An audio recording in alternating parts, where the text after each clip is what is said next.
Well, the first and obvious answer for me, at least from where I come from, is water. That's right across the subcontinent. It's going to become an increasing issue.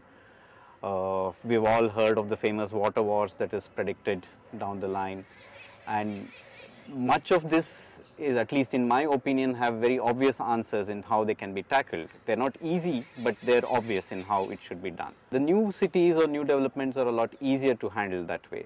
But what we should really be concerned is looking at existing settlements and existing dense urban fabrics, and to see how to make them work better, not just from reasons like engineering or technology or transportation, but more embedded systems. How do you ensure that there is enough basic services for everybody?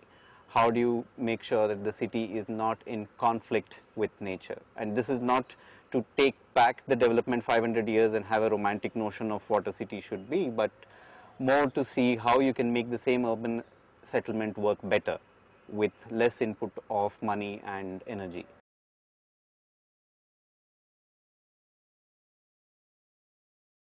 There is really no single platform that addresses urban issues in an integrated manner in the country.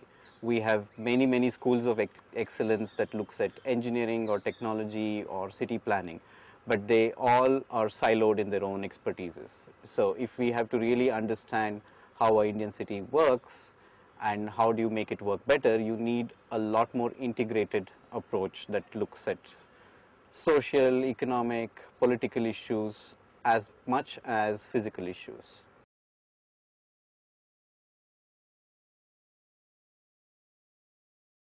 There has been a traditional divide between the two, especially so in our country, where a lot of the curriculum has been based on pro-one Western models. Now, what it was not tried and tested was to see how it can be situated in the Indian context. So the first challenge, of course, would be to develop the kind of curriculum that recognizes these challenges of what an Indian city really is and what are its challenges, and also to kind of produce, if I may use the word, the practitioners who are really ready to engage with these issues on a day-to-day basis and not just solve the problem in theory.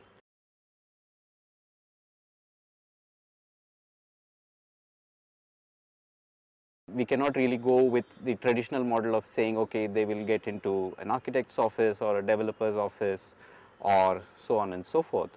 But they will really have to be city practitioners, which means what Indian professionals have not been doing, which is to actually engage with the city at levels of the municipality or the ward level or the governmental level. And that is one very important space that IIHS graduates should engage in.